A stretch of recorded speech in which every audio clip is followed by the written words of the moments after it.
Une méditation tirée du livre Maranatha, Le Seigneur vient d'Ellen White. 22 novembre. Heureux ceux qui lavent leurs robes. Heureux ceux qui lavent leurs robes afin d'avoir droit à l'arbre de vie et d'entrer par les portes dans la ville. Apocalypse 22, verset 14. Nous attendons-nous à arriver finalement au ciel et à nous unir au cœur céleste?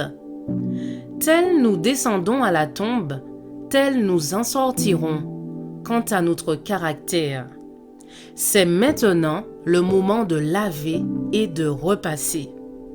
Jean vit le trône de Dieu entouré d'un groupe de personnes et il demanda « Qui sont-ils » La réponse fut « Ce sont ceux qui ont lavé leurs robes et ils les ont blanchis dans le sang de l'agneau. » Apocalypse 7, verset 14. Christ les conduisit aux sources d'eau vive. Là sont l'arbre de la vie et le précieux Sauveur. La vie qui nous est donnée se mesure à celle de Dieu. Là, il n'y a pas de douleur, de peine, de maladie ou de mort. Tout est paix, harmonie et amour.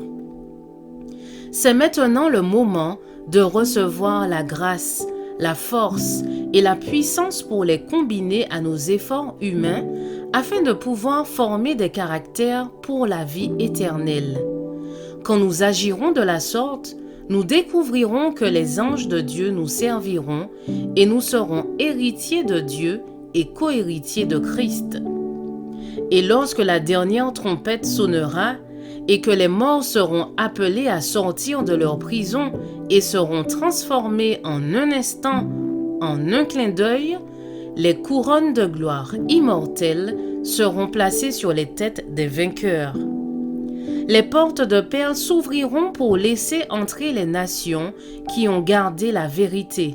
Le conflit sera terminé. Venez, vous qui êtes bénis de mon Père, prenez possession du royaume qui vous a été préparé dès la fondation du monde. Matthieu 25, verset 34. Désirons-nous cette bénédiction? Moi, oui. Et je crois que vous aussi. Que Dieu vous aide à livrer les batailles de cette vie, à remporter quotidiennement la victoire et finalement à être parmi ceux qui déposeront leur couronne aux pieds de Jésus, pinceront leur harpe d'or et rempliront le ciel de la musique la plus douce. Je désire que vous aimiez mon Sauveur. Ne le rejetez pas, car il a payé un prix infini pour vous. Je vois en Jésus des attraits incomparables et je désire que vous les voyiez aussi. Je vous souhaite une excellente journée. Que Dieu vous bénisse.